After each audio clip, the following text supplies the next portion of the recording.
Ya, pemirsa, pemerintah telah merilis peraturan pemerintah nomor 23 tahun 2024 tentang jalan tol dan salah satu pasal menyebutkan implementasi sistem tol non-tunai, nirsentuh atau multi-lane free flow (MLFF). Presiden Joko Widodo telah menekan peraturan pemerintah nomor 23 tahun 2024 tentang jalan tol yang salah satunya mengatur penerapan sistem pembayaran jalan tol non-tunai nirsentuh atau multi-lane free flow atau MLFF. Payung hukum penerapan sistem MLFF tersebut ditandatangani Presiden Jokowi pada 20 Mei 2024.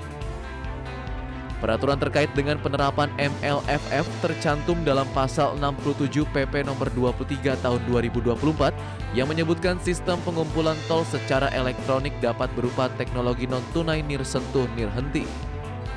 Adapun pelaksanaan pengumpulan tol dengan teknologi non-tunai nirsentuh nirhenti dilaksanakan oleh menteri atau badan usaha dan dapat dikenai biaya layanan.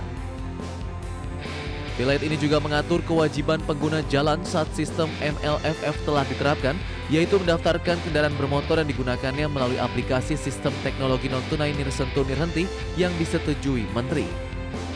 MLFF sendiri merupakan sistem berbasis teknologi Global Navigation Satellite System yang berfungsi memantau pergerakan pengguna jalan tol melalui teknologi GPS pada ponsel pintar. Sementara itu, implementasi MLFF juga telah masuk dalam daftar proyek strategis nasional. Keputusan terkait penerapan MLFF tersebut dilakukan sebagai salah satu inovasi modernisasi jalan tol yang bertujuan untuk menginisiasi transformasi pemeliharaan dan pengoperasian jalan tol yang sudah terbangun. Jakarta, Tim Liputan, IDX Channel. Ya, pemirsa, untuk membahas tema kita kali ini, menilik efektivitas sistem tol non-tunai nirsentuh MLFF, kita sudah tersambung melalui Zoom bersama dengan Profesor Agus Taufik Mulyono. Beliau adalah Ketua Majelis Profesi dan Etik Masyarakat Transportasi Indonesia. Ya, halo, selamat pagi, Prof. Agus. Selamat pagi, Mas Prasetyo Ya, dan seluruh wisatawan. Baik, salam sehat Bapak. Sehat. Baik, terima kasih juga atas waktu yang disempatkan ini. Pemerintah ataupun Presiden telah menaikkan PP nomor 23 tahun 2024 tentang jalan tol yang mengatur salah satu pasalnya terkait dengan sistem pembayaran tol non-tunai nirsentuh atau mungkin biasa dikenal di masyarakat juga ada multi-lane free flow pada 20 Mei lalu. Nah, Anda melihat apakah momentumnya juga sudah tepat nih dengan belet baru ini untuk jalan tol? Prof. Agus, silakan. Ya, sebenarnya sistem pembayaran dengan nirsentuh atau MLFF ini kan sudah wacana yang lama ya. Betul. Hanya saja memang sebuah wacana teknologi baru itu harus dilakukan uji coba.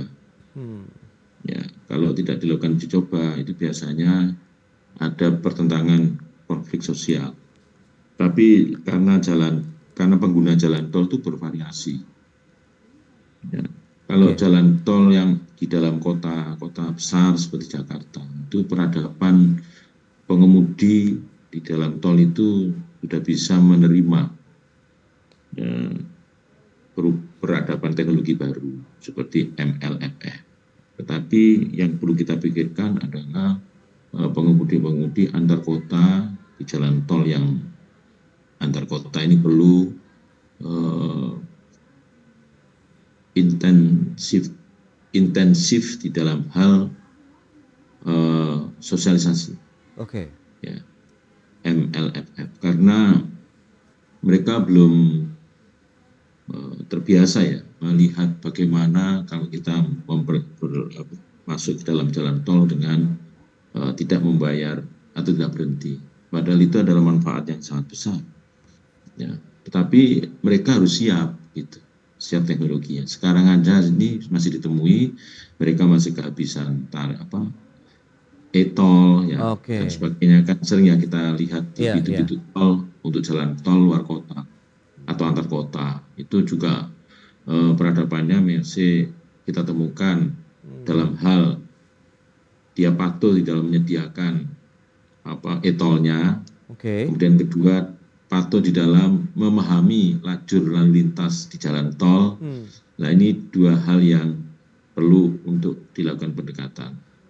Oke. Kalau menurut saya sih MLFF ini saya rasa bukan merupakan penghalang dalam peradaban Baik, untuk mengubah pengguna tol untuk segera menyesuaikan. Itu tidak terlalu sulit, baik. asalkan memang segera disosialisasikan. Nah, Prof, tadi Anda katakan juga kan masih ada masyarakat yang mungkin akhirnya tidak siap begitu, dalam artian dengan sistem yang ada sekarang, ada kehabisan dana begitu di kartu e-tol mereka, sementara ini ada sistem baru lagi begitu. Berarti kan transaksi ataupun adaptasinya nanti akan membutuhkan waktu yang lebih lama lagi, atau bagaimana Anda melihatnya?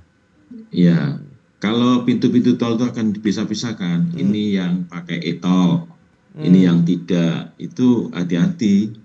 Lajurnya juga harus betul-betul dipertimbangkan terhadap keselamatan berlalu lintas. Karena itu kan tidak diberikan kesempatan untuk berhenti yang terlalu lama ya. Kalau hitungannya detik lah gitu. Sementara di satu sisi hitungannya bisa menit ya, atau menit kalau terjadi antrian. Nah ini yang perlu dipersiapkan dalam segi penyiapan prasarananya atau infrastrukturnya.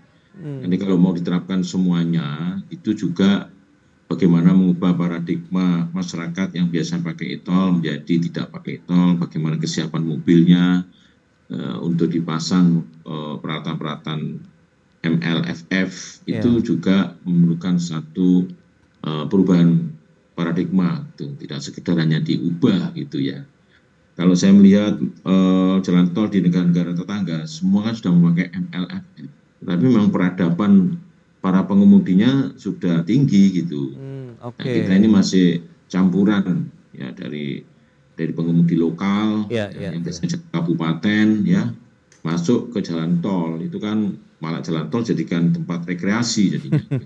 Oke. Nah, mengingat bahwa wacana MLF ini kan sudah lama begitu dilakukan oleh pemerintah begitu. Anda melihat review dari pelaksanaan uji cobanya untuk MLF sendiri gimana nih, Prof. Agus? Apakah sudah sesuai harapankah atau memang masih ada perlu pembenahan juga di sana sini? Menurut saya sih uji cobanya itu hanya bagus bagi masyarakat yang berperadaban tinggi. Itu terutama yang menghargai nilai waktu. Yang menghargai tentang keselamatan dan sebagainya. Itu tinggi. Dia nggak mau terganggu di dalam jalan tol. Mengembalikan kepada hakikat jalan tol. Karena jalan tol itu jalan yang tidak boleh ada hambatan, freeway. Ya. Sebenarnya begitu. Kalau banyak pintu-pintu tol dengan e-tol, itu kan sebenarnya juga hambatan. Dia perjalanannya terganggu. Nah, bagi masyarakat seperti itu, memang MLFF ini merupakan satu teknologi yang bisa diterima dan mengembirakan. Tetapi harus ingat bahwa ada banyak juga untuk jalan-jalan tol yang mempunyai akses ke wilayah-wilayah kabupaten atau akses ke wisata, itu berbagai macam ragam pengguna jalan tolnya, sehingga ini juga harus dipertimbangkan betul. Kalau memang itu MLFF itu memang akan dilakukan secara serentak, maka yang dilakukan pertama adalah bagaimana edukasi kepada masyarakat publik yang sebenarnya kan kita punya data itu, masa nggak punya data jalan tol itu, harus punya data masyarakat yang kayak apa penggunanya dan sebagainya, itu terlihat sebenarnya dari misalnya dari nomor mobil, nomor polisi ya, itu bisa juga dilihat dan lain sebagainya. Jadi menurut saya apakah MLFF ini perlu sekali, sangat perlu ya, karena kita mengembalikan jalan tol pada hakikatnya. Itu dia ya. Tapi apapun itu sangat tergantung kepada daya beli tarif tolnya loh ya. Tapi kan kalau misalnya penerapan dari MLFF ini tidak ada perubahan tarif tol di sana, karena hanya sistem pembayaran saja berubah, Prof. Ya mestinya tidak ya. Kalau ingin menarik ya tidak. Tetapi kalau bagi investor barangkali MLFF itu dianggap memudahkan di dalam perjalanan. Ketika kata memudahkan, itu secara bisnis ada tambahan keuntungan ya. Situ. Jadi itu tidak terlepas sebenarnya dari upaya untuk meningkatkan tarif tol juga nanti ujung-ujung. Oke. Nah, terus mekanisme penerapan dari sistem MLFF di jalan tol ini nantinya akan memudahkan penggunanya atau justru sebaliknya kalau kita bicarakan tadi dari sisi unsur keamanan dan juga keselamatan perjalanan di jalan tol. Tapi tahan dulu jawabannya Prof. Agus, kita akan jeda sebentar ya. Dan pemirsa, kami akan segera kembali usai pariwara berikut ini.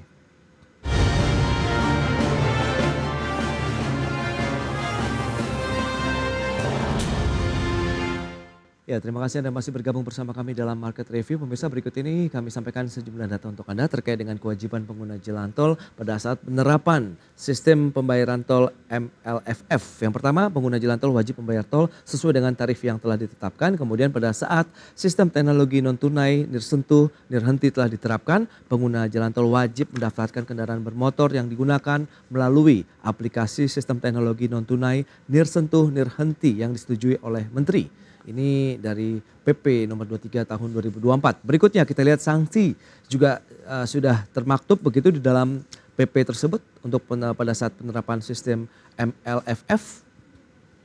Yang pertama ada denda administratif tingkat 1. Ini dikenakan 1 kali tarif tol apabila pengguna jalan tol tidak melakukan pembayaran tol dalam jangka waktu 2 kali 24 jam. Terhitung sejak pemberitahuan pelanggaran diterima. Kemudian denda administratif tingkat 2 dikenakan 3 kali tarif tol apabila pengguna jalan tol tidak melakukan pembayaran tol dan denda administratif dalam jangka waktu 10 kali 24 jam.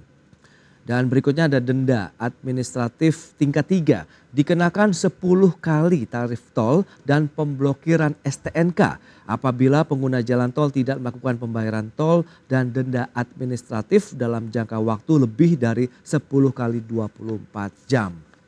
Dan selanjutnya kita akan lihat dari sisi panjang tol yang beroperasi di Indonesia. Ini data per September 2022. Trans Jawa ada 1055,4 km, Trans Sumatera 707,58 km, kemudian Jabodetabek 327 km, non Trans Jawa 285,26 km, Kalimantan 92,2 km, Sulawesi 61,46 km, dan Bali 10,07 km. Baik. Kita akan lanjutkan kembali perbincangan bersama dengan Profesor Agus Taufik Mulyono, Ketua Majelis Profesi dan Etik Masyarakat Transportasi Indonesia. Baik Prof. Agus, kita akan lanjutkan kembali. Nah, bicara mengenai beberapa informasi tadi yang sudah disampaikan, kewajiban, kemudian ada juga sanksi administratif berjenjang begitu yang diberikan nanti oleh pelanggar begitu. Anda melihat bagaimana untuk mekanisme pelaksananya sendiri di lapangan, kemudian tadi merubah behavior kebiasaan masyarakat yang mungkin ini kan masih ada PR tersendiri begitu ya Prof. Bagaimana Anda melihat nanti dengan mekanisme pelaksanaannya pada saat sistem ini diterapkan begitu? Ya, memang kan dari awal saya sampaikan penerapan teknologi baru ini memang membawa dampak perubahan. Bisa perubahannya lebih baik, bisa perubahannya kurang baik. Saya tidak mengatakan tidak baik, kurang baik. Nah, kita belajar dari fenomena. Sekarang aja dengan e-tol, orang itu juga belum menjalani edukasi bahwa e-tol itu harus cukup. Itu. Yang kedua, jalan tol antar kota kita itu kan masih sepi ya. Tidak ada, kurang penggunanya. Jalan tol antar kota, penggunanya kurang. Mestinya kalau ada jalan tol yang sejajar dengan jalan yang macet, kan itu tujuan jalan tol kan alternatif. Iya. Sehingga apabila itu masih sepi, tidak ada 30% yang pindah dari jalan yang padat tadi ke jalan tol. Itu menggambarkan bahwa bisnis jalan tolnya belum tercapai. Karena secara teori itu kan 30% pindah itu sudah layak secara ekonomi dan secara finansial. Yeah. Tapi faktanya kan masih ada beberapa, bahkan banyak ya, jalan tol kita yang sepi pengguna. Nah, apabila mau diterapkan MLFF pada jalan tol sepi, oke-oke saja, senang. Tapi persoalannya ketika dia lalai atau lengah, tidak memenuhi membeli e-tol nilai yang tadi disampaikan oleh sanksi tadi, itu menjadi persoalan gitu. Soalan, karena sanksinya kok berat banget gitu. Jadi orang lebih malas untuk menerima. Bangsa kita ini tidak suka diberikan sanksi yang berjenjang-jenjang gitu. Oke. Kalau diberi sanksi sekali aja. Sanksinya apa? Nggak boleh lewat, ya sudah nggak boleh lewat. Gitu. Iya. Kalau berjenjang-jenjang itu malah pusing. Nah, itu yang menyebabkan nanti konflik gugatan. Gitu. Oke. Menimbulkan peluang gugatan sih menurut saya. Bagi masyarakat yang merasa kok sulit banget lewat jalan tol, kan suruh bayar, kok dipersulit lagi denda, belum peralatannya mahal, ya dan sebagainya. Gitu. Dan apakah BUJT sebagai badan usaha jalan tol ini sudah siap menghadapi itu? Misalnya satu, persiapan di dalam melakukan edukasi publik. Yang kedua, persiapan untuk mengubah infrastrukturnya. Tidak hanya masyarakat yang suruh beli MLFF saja, tetapi BUJT juga harus siap untuk mengubah kelancaran berlalu lintas di jalan tol yang sekarang itu dicegat, ya kasarnya dicegat pintu-pintu tol dan sebagainya. Itu juga harus bebas, betul-betul bebas. Nah itu dia. Berarti akan ada perubahan sisi dari infrastruktur jalan tol yang ada saat ini seperti gerbang tol mungkin nanti akan ditiadakan begitu Prof? Iya, harus ada. Kalau pendek-pendek ya rugi tuh.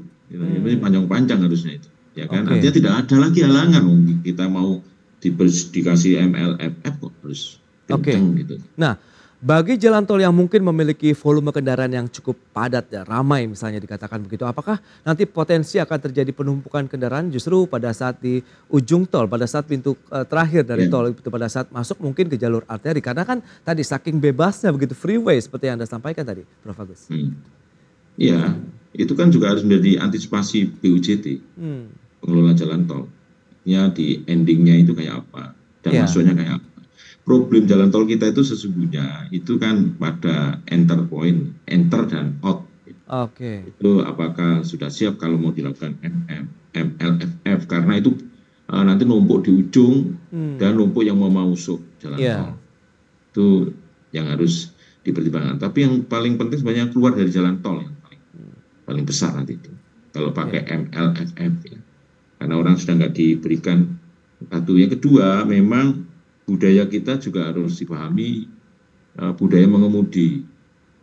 Ya, budaya mengemudi. Apabila tidak ada gangguan pintu-pintu tol itu menjadi kencang sekali dan mudah-mudahan tidak menjadi kredit di dalam perjalanan. Ya. Sebaliknya juga dengan MLFF, tetapi dalam peak tertentu jalan tolnya macet, itu juga nggak cocok, nggak pantas, ya kan? Gitu. Tidak efektif begitu ya Prof ya? Ya tidak efektif, tidak pantas. Kalau Indonesia itu kurang pas bicara efektif efisien. Tidak pantas, tidak etis, ya kira-kira gitu ya kalau Indonesia itu. Lebih cocok menggunakan kalimat begitu. Kalau efektif efisien kan bagi orang yang sudah peradabannya tinggi, standar minded ya, orang sudah patuh standar. Kita ini belum. Ya, kita itu masih memerlukan contoh beretika yang baik kayak apa, kita belum punya contohnya. Ya, baik.